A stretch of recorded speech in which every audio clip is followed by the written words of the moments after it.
Na svetu si, da gledaš sonce, na svetu si, da greš za soncem. Na svetu si, da si sam sonce in da sveta odganja sence. V paliativni oskrbi ni vse črno, da tukaj pač iščemo tudi vesele trenutke in upanje. Tako in ta majčka se mi zdi, da tudi govori v tej smeri. Jaz sem Maja Ivanetič-Pantar, sem v osnovi radioterapevtka, onkologinja radioterapevtka in delam pravzaprav polovico svojega časa na radioterapiji, polovico pa na oddelku za akutno paliativno oskrbo. Sobe imamo 4, postelj imamo pa 7. Imamo eno sobo, ki je namenjena bolniku, da so lahko sami v sobi, da imajo lahko zasebnost, da lahko tudi svojci tudi prespijo, če je taka želja.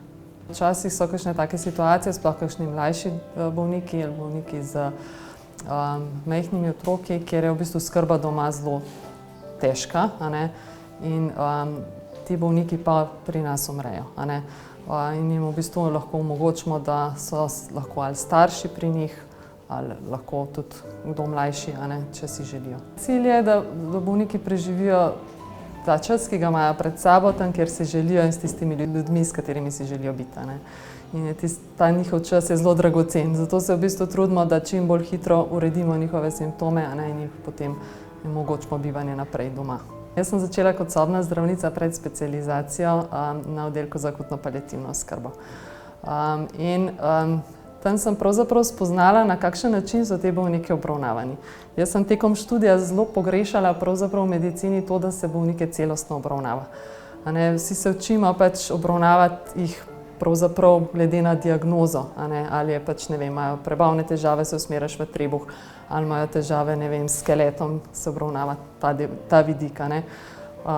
Jaz mislim, da smo ljudje pač celota in nas je treba tudi tako obravnavati. Na paliativi je res celostna obravnava, se obravnava pač tudi psihološki vidik, socialni vidik. Ogromno se dela pač z družino, ki je pač ob bolezni prizadeta. Vzamemo si čas za te ljudi, se usedemo zraven, se pogovarjamo in to je tisto, kar sem pravzaprav iskala v medicini, to je ta celostna obravnava. In me je potem res paliativa navdušila in sem se potem, ko sem naredila specializacijo z onkologije, z radioterapijo, usmerila tudi v paliativo. Brez dvoma.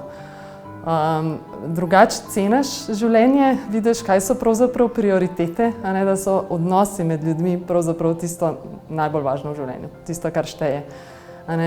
In to, da tako kot živiš, tako tudi umreš. Če si v bistvu imel dobro življenje, če imaš občutek, da si dosegel tisto, kar ti je bilo pomembno v življenju, če si pomiren sam s sabo, potem je tudi proces umiranja veliko bolj miren. Tisti ljudje, ki pa imajo neke obžalovanja, ki imajo slabe odnose, takrat gre pa težko. Tako da res se naučiš te stvari ceniti. In je tudi ena šola za življenje, za nas. Velika večina pove, da si pač bojijo se kakšnih težkih simptomov. Želijo si, da ne bi trpeli ob koncu življenja. Pa predvsem si želijo biti s svojimi bližnjimi. Mi smo pa tukaj v bistvu, da pomagamo, da blažimo simptome in jim pravzaprav najdemo neko drugo in pomagamo najti upanje na drug način. Tako da pravzaprav je težje speljati pogovore takrat, ko ti daješ terapijo, ko bolnika zdraviš, se enkrat pogovoriti z njim o tem, da mu zdravljenje ne koristi več.